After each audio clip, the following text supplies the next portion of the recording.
on this topic, which is, of course, divisive. We will continue to bring you the updates on the ground in Gaza, but also as diplomacy continues yet stalls.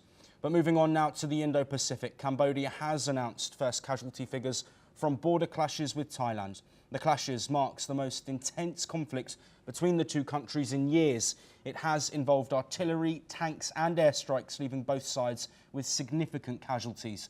The violence stemmed from a long-standing border dispute, with both countries blaming each other for sparking the conflict.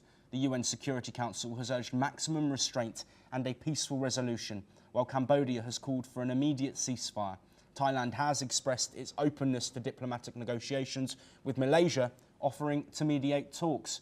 Well, with us to discuss this ongoing conflict, this difficult situation, of course, that could reach an all-out war, which we've heard from Thailand in recent days. Rohan Gunaratne, an international affairs expert, joining us live from Singapore.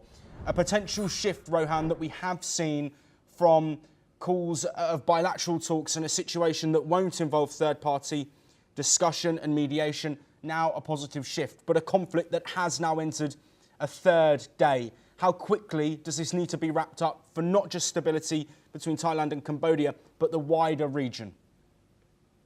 Joshua, you used the critical phrase, that is, governments will have to move very fast to resolve this dispute. Otherwise, it will lead to, again, a geopolitical and a superpower conflict, because Thailand is supported by the United States, and of course, Cambodia is supported by Russia.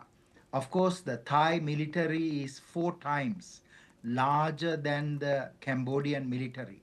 So we hope that Malaysia's offer and the offer of other countries will be taken seriously, and Cambodia and Thailand will move to a phase of dialogue, discussion and diplomacy. Otherwise, this conflict will protract and it will become a conflict that is supported by 2 powers. Yes, and Professor Gunaratne, let's look at the situation of both countries. We have around a minute or so left. Of course, both economies not at the strongest point. How devastating could an all-out war be for both nations in the face of those financial difficulties? Already, more than 200,000 people have been displaced. A smaller number has been killed compared to other conflict zones. But what is important is that this is beginning to affect the economy of the nations. This morning, I had a phone call from a friend who was planning to visit Thailand and asked me, is Thailand safe?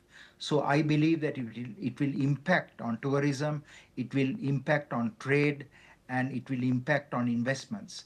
That is why it is so important that the ASEAN and governments in the region and outside and the UN, they all move at lightning speed to resolve this conflict.